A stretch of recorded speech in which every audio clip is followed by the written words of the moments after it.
Hey guys, welcome back to the channel. In this video, I'm going to share what it's like to live with the Porsche 911 for a week. I had to see what the hype was about and why it holds its value so well. People say the 911 market is cooling down, but here in Southern California, it's still crazy expensive. So I thought, let me check it out for myself, live with it for a week and see what it's really like. This one's a 2020 model, specifically the 992 with around 27,000 miles on it. This is the base model with a 3.0 liter twin turbo Boxer 6 engine with 379 horsepower and 331 pounds of torque. I'll go over the driving portion later in the video. Also, why is it called 911 Carrera 992? That's so confusing, right? So 992 is just Porsche internal code for this 8th generation of the 911. Which is from the year 2020 to present day. There's also a 992.1 and 992.2, but we don't need to get into all of that. Both still have this type of body with minor exterior updates. Here's the window sticker for this car. MSRP was $97,400, but total price is a little over $141,000. That means it has over 43,000 of options, and you can see every little thing is an option with this car. With about 27,000 miles on the odometer, the current market value for this car with these options is still around $130,000, which is pretty crazy for a 5-year-old car. The most expensive option on this car is the $9,000 carbon fiber reinforced ceramic brakes. They're really good, but they are super noisy, but are also 50% less weight than the steel brakes, and you can hear them in this clip. I would probably not get this option unless I plan to track this car all the time. They're also really expensive to replace. I probably don't need the white $5,000 leather package, although it does make this interior seem roomier. This one also comes with the front axle lift for when you have a steep driveway. That's another $2,700. I've only used it once, but I haven't scraped anything daily driving this whole entire week, so I think I would skip this option. Just looking at this list, it's a little annoying that everything is an option. Lane change assist, comfort access, power folding mirrors, window trim in silver, the Porsche crest in the headrest. Like, these items should be standard. Anyways, I'm sure you heard this complaint from so many Porsche owners. The options I would get are definitely these RS Spider wheels, which is a $3,700 option. They look so good on this car. If you follow my car journey, I usually just get everything all black. I always go for that sinister, aggressive look, but because of these gray silver wheels, I might even consider a silver colored car. Silver on silver like this combo here just looks so good. Not sure because I'm getting older, but I'll make an exception for this car. I would also get the sports exhaust system in the Chrono package. The Bose sound system is very good to my ears, lots of bass. I actually had to turn down the bass. There's no need for the Burmester option in my opinion. The surround view cameras do come in handy when parking. I also like the sunroof, but it's a $2,000 option.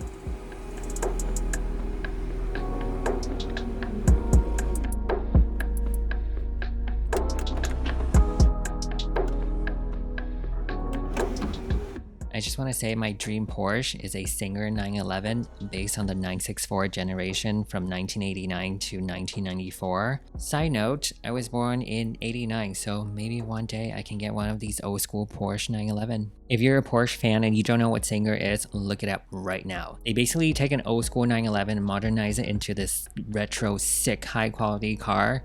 The rebuild starts at $400,000 and most go over $600,000. They're basically works of art with full ground up restoration, and the order list is backed up through 2027. So if you order one today, you probably won't get it until 2029. Let's go over the exterior. The door handles are kind of finicky. Even if you have the key with you, sometimes they won't pop out unless you finger it a little bit, which doesn't feel right. And if you don't have the key with you and you want to open the door, you have to pry your finger inside the handle to open it, which again doesn't feel right. I'm not sure if most people realize this, but the Porsche 911 is often affectionately compared to a frog, and it's actually a well-known part of its cultural identity and design language. For example, the headlights. The round upright headlights give a car a wide-eyed look, similar to a frog's bulging eyes, and the wide rear fenders mimic a crouching frog getting ready to leap. This has been a signature trait since the original 911 launch in 1964 and continues through the 992 generation.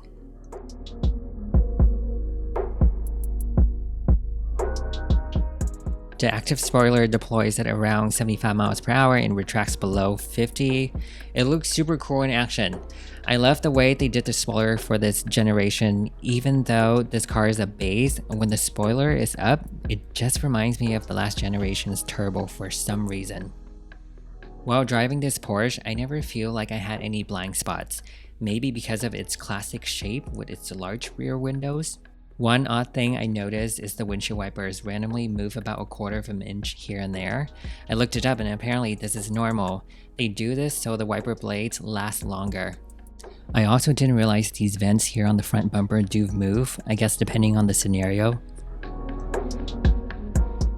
There's no trunk with this car, there's a frunk, which is a front trunk. The engine's in the rear, so you have this little engine cover, and once you pop it open, it exposes these cooling fans, which some people were calling it computer fans. They're quite easy to remove. Most major engine service like oil change, exhaust work, or drivetrain is done from underneath the car using a lift. Porsche designs the 911 drivetrain so that removing the engine for big jobs is relatively straightforward compared to front engine cars. It's part of their service philosophy. I'm not usually a white interior person, but I actually like it here with this blue exterior combo.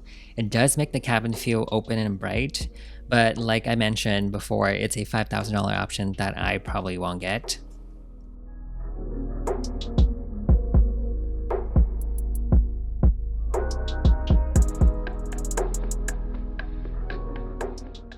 The only Porsche I've ever driven is a Panamera, so I was so surprised with this 911. I can't believe how noisy it is inside, which I guess that's why some people love this car. I didn't expect it to be this loud. Not only is it loud from the exterior, but also in the interior. And if you think about it, the engine is basically kind of like inside the cabin. The first time I started up this car, there was some crazy rattle from the left speaker here. There's also some rattles inside the air vent, and then when I released the parking brakes and started moving, the ceramic brakes started making noise as I let go of the brake pedal, which I wasn't used to. But now that I know, the brakes are screechy, they're sticky, and you hear them inside and out, but that's normal. CarPlay is wireless, however it doesn't go full screen, which is kind of annoying because you have all the space here on the right side of the screen, but I found out there is a software update you can do to make it wider. Like I mentioned before, the Bose stereo sounds amazing. It is an upgrade. I don't know how the stock based audio system compares, but I would definitely go with the Bose option. Infotainment system is solid overall, everything is pretty responsive and intuitive. I usually just connect to CarPlay, so in the main screen you can customize your individual driving style like stiffening up the chassis, loudness of the exhaust, and you can save all of this under the individual setting and select it on the drive mode selector on the steering wheel. Overall, like I said, everything is pretty straightforward, nothing complicated. This car does have ambient lighting, but they're just white. It's an extra option that you can get to change the colors, which in my opinion is dumb and should be standard. No one wants to sit in the back seats of this car. It's really for small children in car seats or booster seats.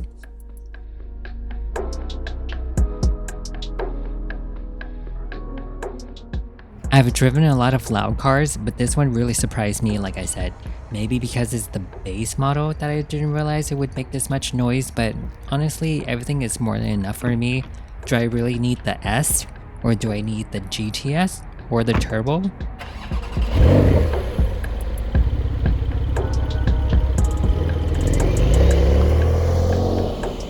You do need to get the sports exhaust package for the bass to sound this good. The base 911 with options like this one came out to about $140,000. I was eyeing the GTS at first, but after driving this one, I think the base is just fine, honestly.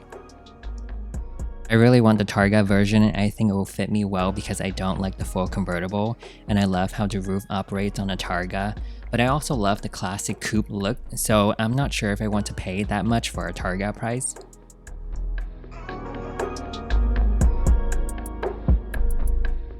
The passenger seat rattles, and you can see it in this clip. The rattling noise is not showing up on camera, but you definitely can hear it when driving. Besides the rattles, the other annoying thing is the gauge clusters. You can't see the outer gauges, and I'm trying to show it in this clip, but it's one of those things that you have to be behind the wheel to experience it yourself. With the PTK gearbox in normal mode, it's smooth and calm. Shifts are barely noticeable. In Sport or Sport Plus mode with Chrono package, it becomes sharper, holding gears longer, downshifting is aggressive, and it gives you that snappy connected feeling to the car. I used to have a Jaguar F-Type R a few years back, and it's often compared to the 911. With the F-Type, if you're in comfort mode, it just feels like a regular car, but if you switch to dynamic, it's a completely different car. With the 911, I feel that it is sporty no matter what mode you're in. It has enough power, and it is instant whenever you put your foot down, and I have come to love the sound that it makes inside the cabin. I have had turbo cars before, but I can say with this one, you almost don't feel any turbo lag at all. So in normal mode, there's a slight softness right off the line if you're gentle on the pedal, but it's smooth and refined, not laggy in a frustrating way. Handling is very precise, especially for me coming from an SUV. I actually stopped driving my Defender for a whole week so I can get used to this car. Also with the bigger wheels and the low seating position, I can feel everything on the road. The car feels super planted. This is my first time driving a rear-wheel drive car, and I have floored it a couple of times, and I thought it would be tail end happy and slide a little, but it hasn't, and it's giving me a lot of confidence on rear-wheel drive. There's a boost button in the middle of the drive mode selector on the steering wheel, almost like a NOS kind of button, and it gives you an extra push for 20 seconds, and it comes with the Sport Chrono package. I also noticed that if I drive in sports mode most of the time, the fuel goes down quicker than I expected. I do real estate and I can't fit any open house signs in the front or the back seat, but I can't fit my dogs and 2 golf bags in the rear seats. Obviously, this isn't a do-it-all car, however, it is a great daily driver. There's this unspoken respect when you pull up in a 911. Sometimes it doesn't even matter what year it is, and the older the car, the better it is. A brand new Turbo S is now going for over $250,000. Some of the GT cars are currently for sale in the US are approaching that $1 million mark. In my opinion, the base Porsche 911 992 version is enough, and it delivers an incredible balance of performance, design, and everyday usability. It's comfortable enough to use daily, thrilling when you want it to be, and it's unmistakably iconic in its looks. While it's not the most versatile car when it comes to cargo or practicality, for someone like me, pairing it with a second car that's bigger makes it a perfect garage setup. Alright. Thank you for watching. Let me know if you have any questions in the comments below. Don't forget to subscribe, and until the next one.